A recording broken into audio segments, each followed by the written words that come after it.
just want to shift gears a little bit and talk about the current economy, because we are in a really interesting time when it comes to money, right? A lot of people will say we've been in a recession. We have. At the very least since last summer. Before that. Right?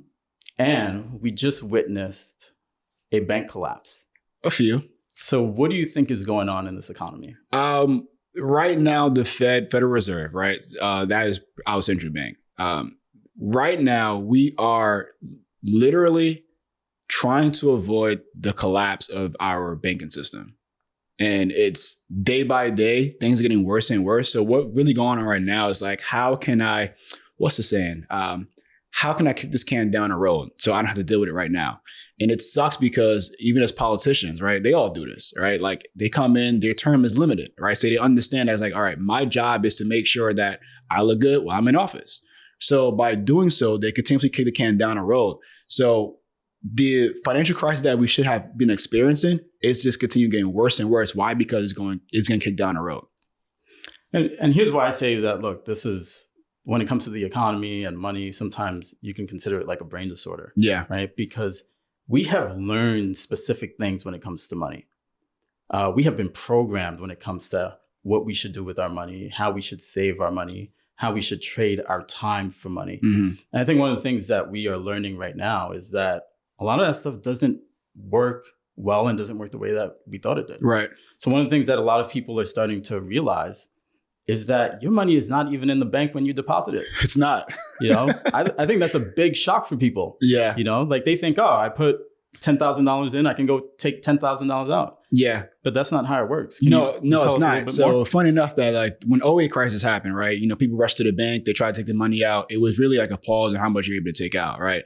And that's when people were to alert and they realized, wow, like my money is not actually in the bank, right? So at that time, it was about 10% that it actually can hold at any given time.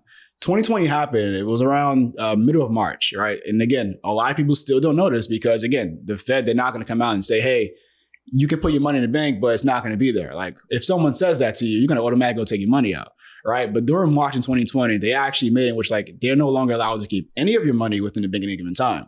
So how banks actually work is just like this. It's also a business.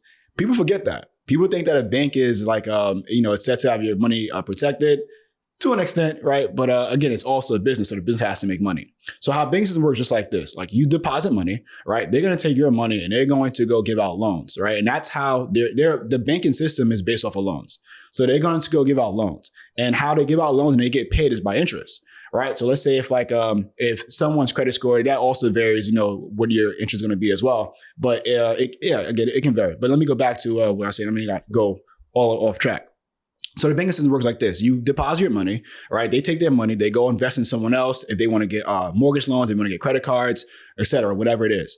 They're banking off of the fact that that person is not going to pay everything back in full, that's always the case, right? So let's say if let's do mortgage, right? So you put down 20% for the house.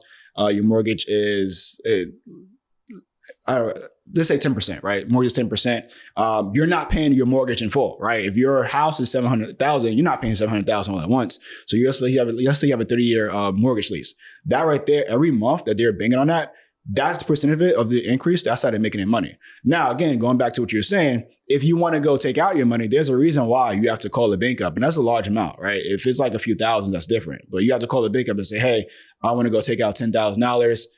Can I come in tomorrow? And they're going to say, well, you come in on Tuesday. And you're like, well, I need my money tomorrow. And they're like, well, we'll have it on Tuesday.